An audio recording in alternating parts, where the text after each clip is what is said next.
बहुत समय पहले देवगिरी नामक एक शक्तिशाली राज्य था। इस राज्य का राजा विक्रम बेहद साहसी, बुद्धिमान और बलशाली था। उसकी तलवार की धार और उसकी न्यायप्रियता की गूंज दूर दूर तक सुनाई देती थी। लेकिन उसकी वीरता के साथ साथ एक ऐसा रहस्य भी जुड़ा था जिसने पूरे राज्य को भयभीत कर रखा था। राजमहल के पीछे एक प्राचीन काल कोठरी थी। कहा जाता था कि वहां एक अमर राक्षस कैद है। राजा विक्रम के पूर्वजों ने उसे कैद किया था, लेकिन वह पूरी तरह मरा नहीं था। हर पूर्णिमा की रात को कालकोठरी से डरावनी आवाजें आती थीं, मानो कोई जीवित होने की कोशिश कर रहा हो।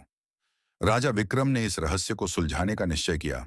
वह जानता था कि राक्षस की अमरता के पीछे एक काला जादू छुपा है। महल के बुजुर्ग मंत्रियों ने विक्रम को चेतावनी दी, महाराज, यह राक्षस बहुत शक्तिशाली है, इसे हराना असंभव है।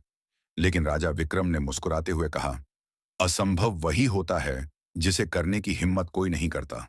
राजा विक्रम ने अपनी तलवार उठाई और अकेले कालकोठरी की ओर बढ़ा। जैसे ही वह कालकोठरी के दरवाजे पर पहुंचा, वहां की दीवारों पर अजीब से चिन्ह चमकने लगे। भीतर से ठंडी हवा के साथ एक भयानक हंसी सुनाई दी। विक्रम ने बिना डरे दरवाजा खोला और अंदर प्रवेश किया। कालकोठरी के भीतर अंधेरा था, लेकिन उसकी आंखों में जलती मशालों की रोशनी चमक रही थी। वहां राक्षस एक बड़े सिंहासन पर बैठा हुआ था। उसका शरीर काला और आंखें अंगारे की तरह लाल थीं। उसने विक्रम को देखकर कहा, तुम्हारी हिम्मत की दाद देता हूं, लेकिन यहां से कोई जीवित नहीं लौटता।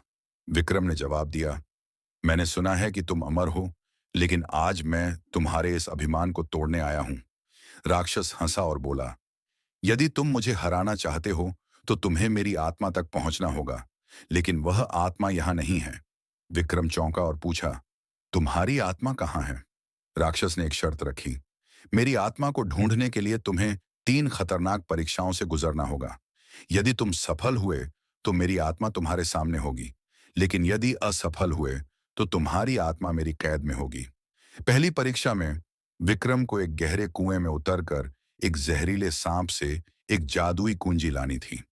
विक्रम ने अपने साहस और चतुराई से सांप को हराया और कुंजी प्राप्त की। दूसरी परीक्षा में उसे एक मायावी जंगल से गुजरना था, जहां हर पेड़ में एक भूत बसता था। विक्रम ने अपनी तलवार और साहस से इन मायावी शक्तियों को मात दी। तीसरी और सबसे कठिन परीक्षा में उसे अपनी सबसे बड़ी कमजोरी का सामना करना था।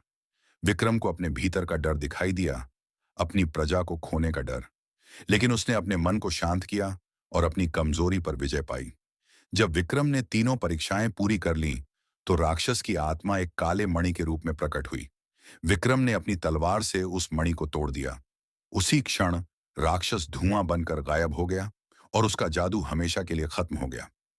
राजा विक्रम ने अपने साहस और बुद्धिमानी से न केवल राज्य को इस अभिशाप से मुक्त किया, बल्कि यह भी सिखाया कि किसी भी डर को जीतने के लिए दृढ़ निश्चय और आत्मबल जरूरी है। और तब से देवगिरी राज्य में फिर कभी किसी राक्षस या अभिशाप ने कदम नहीं रखा। राजा विक्रम की वीरता की गाथा सदियों तक सुनाई जाती रही। कहानी अभी बाकी है। सुनने के लिए चैनल को सब्सक्राइब करें और कमेंट में लिखें नेक्स्ट पार्ट।